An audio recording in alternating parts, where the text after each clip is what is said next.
Bonjour à tous, nous nous retrouvons pour parler des transferts d'énergie. Dans la vidéo précédente, nous avions parlé des formes d'énergie. Donc là, attention au vocabulaire, on parle de transfert. Alors, un petit rappel d'abord peut-être sur les formes d'énergie. Nous avions vu qu'il y avait deux formes d'énergie mécanique, c'est-à-dire liées au mouvement, liées à la position, l'énergie cinétique et l'énergie potentielle de pesanteur. Les deux donc étant regroupés sous le nom d'énergie mécanique. Toutes les autres, alors par exemple l'énergie potentielle élastique, on avait vu pour le ressort, l'énergie nucléaire, l'énergie chimique et ainsi de suite, sont regroupées dans une catégorie qu'on qualifiera d'énergie interne. Alors pour parler de l'énergie, il faut d'abord partir du principe de conservation. Le principe de conservation, il dit la chose suivante. Dans l'univers, l'énergie est une grandeur qui ne peut être ni créée ni détruite. Alors ce principe, comme tous les principes, en fait, il n'est pas vraiment démontré, mais on n'a pas encore réussi à démontrer qu'il n'était pas vérifié.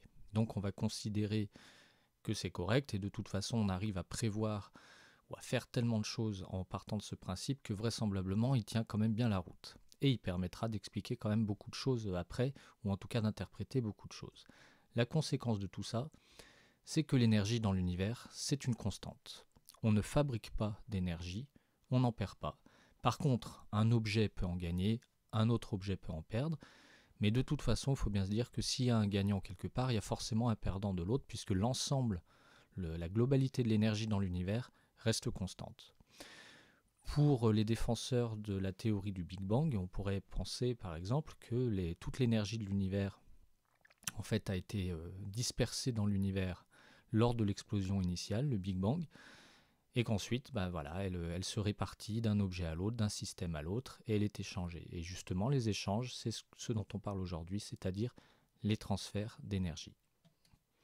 Alors, les transferts d'énergie, ils sont au nombre de 4. Alors, on va les prendre dans un ordre complètement aléatoire. Alors, le premier, on va imaginer pour l'illustrer la situation suivante. Donc, on prend un bécher avec de l'eau froide, que l'on met à l'intérieur d'un autre bécher qui contient de l'huile chaude, en tout cas à une température plus élevée que l'eau du premier bécher. Eh bien, qu'est-ce qui va se passer? Au bout de quelques instants, on constate que l'huile chaude s'est un petit peu refroidie, sa température a baissé, alors que dans le même temps, l'eau froide a vu sa température augmenter, donc elle s'est réchauffée. Il y a bien eu transfert d'énergie, alors qui était sous forme interne, de l'huile vers l'eau froide. Alors il se trouve que ce genre de transfert se fait toujours du corps chaud vers le corps froid, c'est toujours le chaud qui réchauffe le froid. Et bien ce transfert donc d'énergie, on le qualifie de chaleur, ou on lui donne aussi le nom de transfert thermique. Alors attention de ne pas confondre chaleur et température. La chaleur c'est bien un transfert. Donc l'huile chaude avait une certaine énergie interne liée à sa température, l'eau froide une certaine énergie interne, et bien il y a eu transfert par chaleur ou par transfert thermique de l'une à l'autre. Alors le symbole qu'on a choisi, c'est le Q majuscule pour le transfert, et on le représente de la manière suivante. Donc les deux systèmes, souvent on choisit de les représenter dans une sorte d'ellipse, de patatoïde là, avec leur nom, donc huile chaude et eau froide, et le transfert est symbolisé par une flèche avec le sens du transfert, et on met au-dessus le nom, en tout cas la lettre qui représente le transfert dont on parle. Un deuxième transfert d'énergie. Alors voici une situation qui illustre l'idée. On prend de l'eau dans un bécher qu'on laisse au soleil. Alors le soleil évidemment nous envoie du rayonnement. C'est la seule chose, je dis volontairement chose, qu'il nous envoie, puisqu'il est quand même à 150 millions de kilomètres, donc il n'y a que le rayonnement qui arrive jusqu'à l'eau. Et bien cette eau froide, évidemment, qu'est-ce qu'on va constater au bout de quelques temps? Eh bien elle se réchauffe. Ça veut bien dire que le soleil a donné de l'énergie à l'eau froide. Et cette énergie, il l'a transférée par rayonnement. C'est donc un deuxième mode de transfert d'énergie, le rayonnement, qu'on symbolise par un R, et qu'on représentera de manière symbolique entre les deux systèmes par une flèche qui va donc de l'objet qui donne l'énergie, le soleil, vers l'objet qui la reçoit, en l'occurrence l'eau froide, avec le petit r, le grand R plutôt, pour symboliser donc ce rayonnement.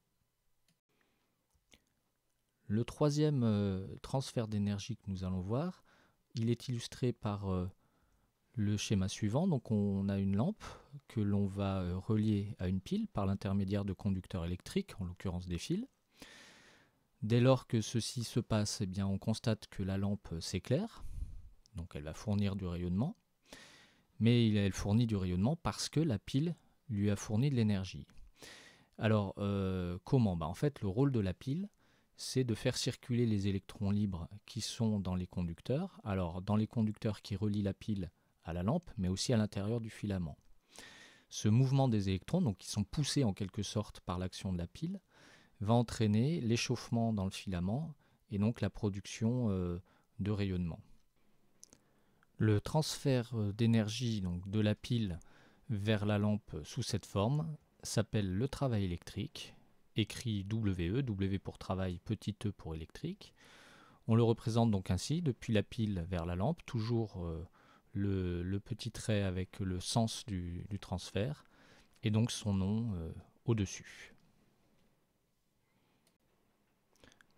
Le quatrième transfert d'énergie, un petit peu différent. Alors on imagine la situation suivante.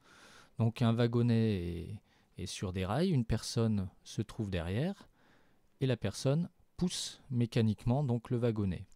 Le wagonnet qui était immobile à une certaine altitude gagne donc de l'énergie sous forme cinétique, et c'est la personne qui lui a fourni. Elle lui a fourni donc en exerçant une force, une action mécanique. Et bien ce transfert d'énergie qui a entraîné le mouvement, on l'appelle le travail mécanique, qu'on note W encore une fois, mais avec un petit m en indice.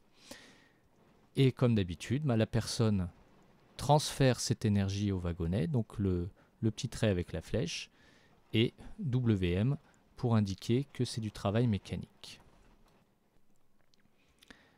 Alors, une chose importante à bien comprendre, c'est que ces 4 transferts d'énergie, il n'y en a que 4, il n'y en a pas d'autres, ils ne sont pas forcément exclusifs les uns des autres. C'est-à-dire que dans une situation donnée, on peut avoir plusieurs transferts simultanés parmi ces 4-là. Alors par exemple, imaginons un petit moteur électrique. Alors pour qu'il fonctionne, pour qu'il joue son rôle de moteur et donc que l'axe se mette à tourner, il faut le brancher à une pile. Alors la pile va lui fournir de l'énergie sous forme de travail électrique, mais le moteur qui est un convertisseur d'énergie, lui, il va faire tourner quelque chose, donc ce quelque chose, il va lui fournir de l'énergie mécanique, et donc le transfert d'énergie sera un travail mécanique. Mais dans le même temps, on a tous déjà remarqué qu'un moteur de ce type-là chauffe.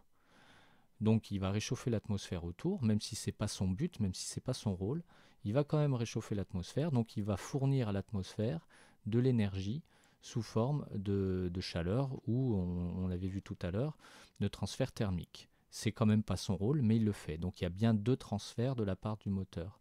Transfert d'énergie sous forme de travail mécanique, mais aussi sous forme de chaleur. On peut aussi, si on analysait le rayonnement émis par ce moteur, constater que plus il chauffe, plus il émet des infrarouges de longueur d'onde petite. Alors, ces transferts d'énergie, les 4 transferts d'énergie possibles, sont-ils rapides ou plutôt lents ? Alors la réponse paraît assez évidente, ça va dépendre des situations. Alors on va prendre un exemple, donc le poêle à bois. Alors le poêle à bois, en tout cas le bois qui brûle à l'intérieur, va transférer de l'énergie sous forme d'une part de rayonnement, mais aussi et surtout sous forme de transfert thermique, ou appelé aussi chaleur, pour réchauffer l'atmosphère. Alors ce poêle à bois donc échange avec l'atmosphère de la chaleur, mais aussi du rayonnement. L'énergie interne du poêle à bois donc diminue, et l'atmosphère, lui, au contraire, voit son énergie interne augmenter. Alors il est bien évident que l'atmosphère va se réchauffer plus ou moins vite. Voilà, donc le transfert d'énergie va être plus ou moins rapide. Alors, on dit que si le transfert d'énergie est rapide, la puissance du convertisseur, ici le poêle à bois, va être élevée. C'est ça la puissance. La puissance est en fait directement liée à la rapidité du transfert d'énergie. On peut considérer en quelque sorte que la puissance du transfert, c'est la vitesse d'un transfert d'énergie. Alors j'ai mis vitesse entre guillemets parce que c'est pas en mètres par seconde, mais c'est la rapidité avec laquelle ce transfert se fait.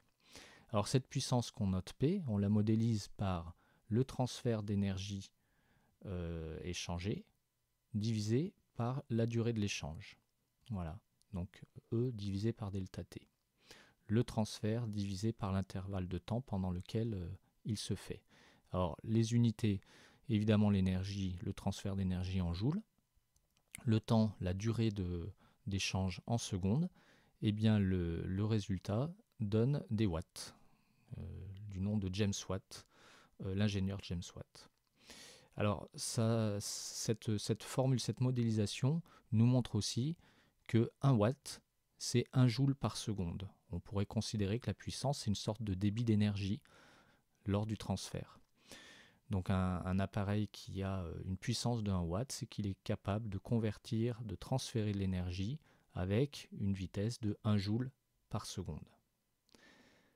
Maintenant, quelques exemples de puissance, quelques appareils.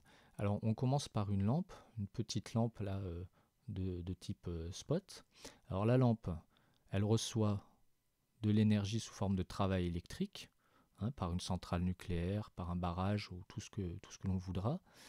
Et son but, c'est de produire du rayonnement, donc de convertir cette énergie en rayonnement pour l'envoyer dans l'atmosphère ou éventuellement dans les yeux d'une personne.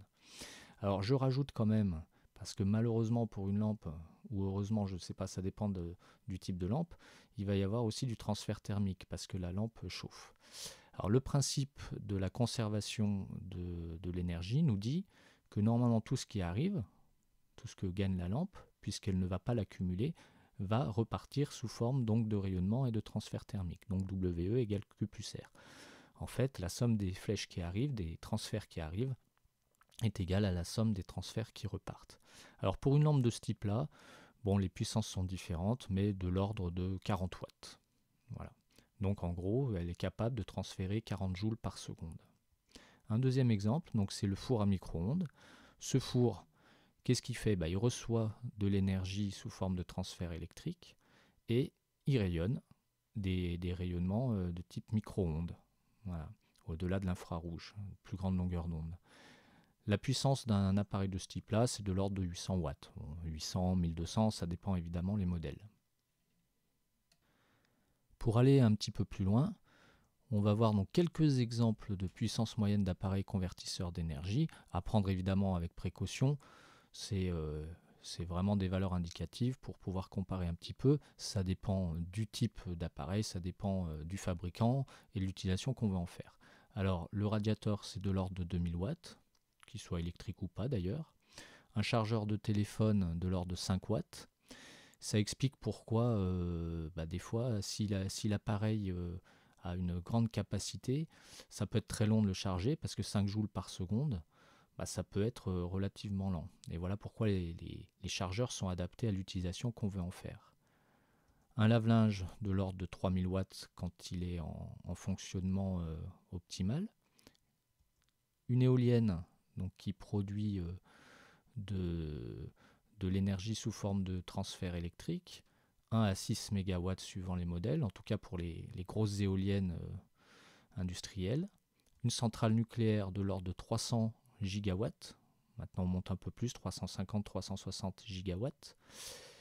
Et quand même, on ne peut pas l'oublier, le soleil. Alors là, ça commence à faire beaucoup, de l'ordre de 400 x 10 puissance 24 watts. Évidemment, c'est sans commune mesure avec les autres appareils. Voilà.